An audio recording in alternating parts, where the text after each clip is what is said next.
今日一齊去試一試喺澳門食米其林2星全部有主廚安排嘅菜品係咩體驗？走，永利啲裝修好夢幻，但係我一般中意啦。呢個餐廳裝修得好靚，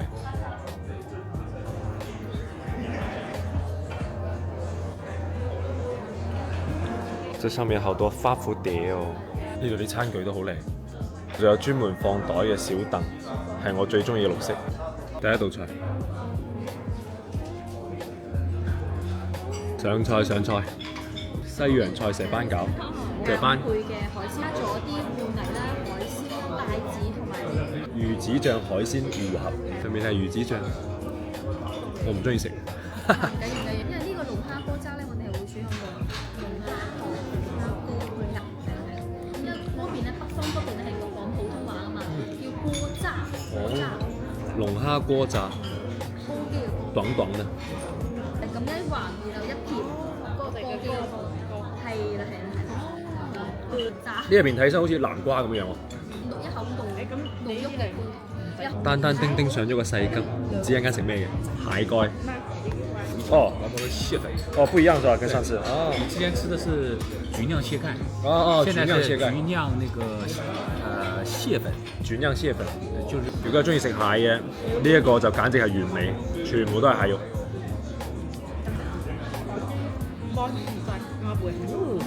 非常好食，我唔中意食海鮮，我都覺得好好食。目前最好食嘅一道菜。南人西式南人係啦，然後再個膠都幾厚。依家要上佢哋嘅招牌菜啦。呢邊咧會有啲烘乾過嘅沙薑同埋沙薑粉，外焦裏嫩，入邊啲肉仲有少少紅嘅。原味就已經好好食啦。睇下裏邊啲汁水，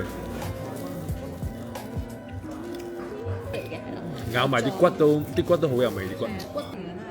又上咗把刀，唔知要食咩呢？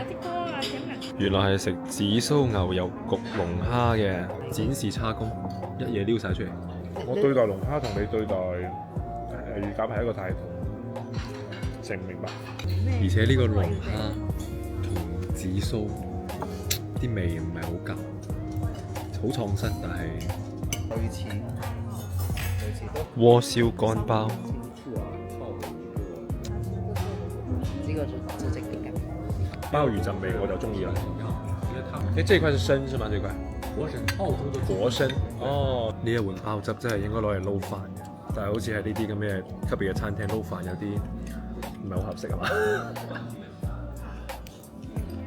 好，終於到今日嘅主食啦，最尾一道菜，南美糯米包，跟住呢個係蝦子薑葱撈粗麵，這個感覺就很扎實的那種感覺啊。你俾少少你。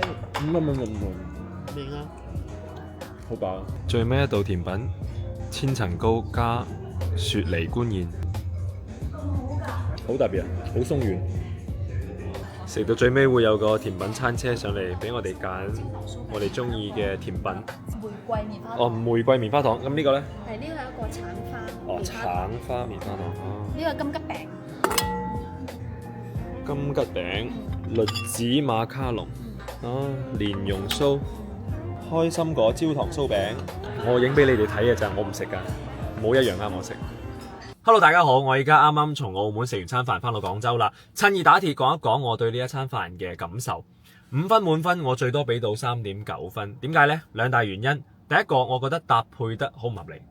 去之前我就有預訂嗰陣我有講，我哋係4位女士，其中一位女士係80歲以上老人家，一位男士就係我。咁喺咁樣嘅前提下，你安排咁樣嘅食材搭配，就好似你哋見到嘅。係咪覺得好悶好頂啊？一上嚟3道點心，其中2道係重油炸嘅，跟住第2道菜咁大個焗蟹蓋，其實呢2樣食落去之後啊，我已經封咗喉啦。後邊仲嚟緊咩啊？龍蝦、鮑魚、花膠、乳鴿，主食係一個咁大個嘅糯米團，仲有蝦子撈麵。重點係乜嘢呢？成道菜成個菜單啊！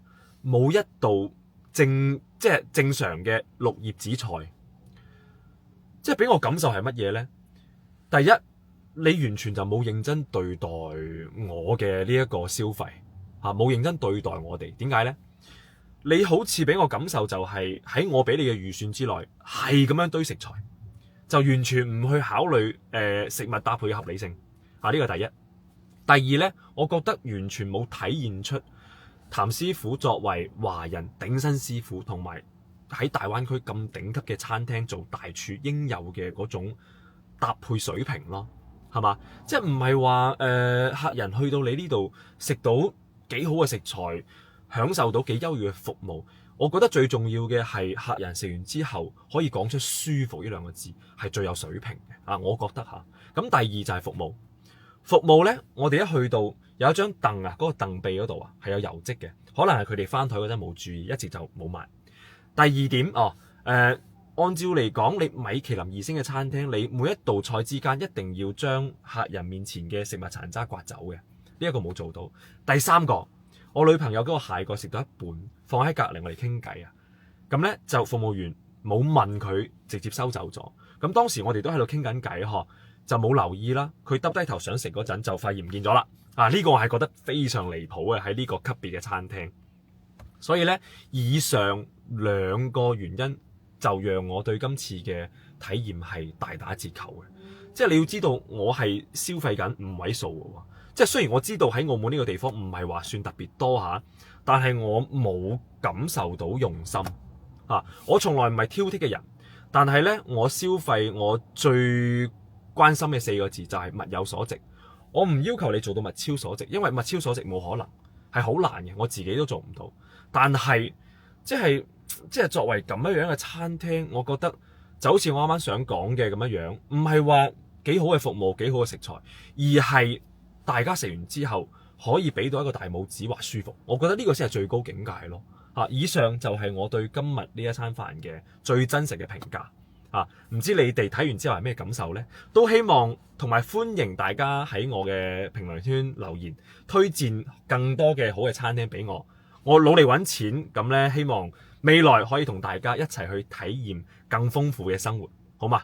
咁今期視頻就到呢度，拜拜。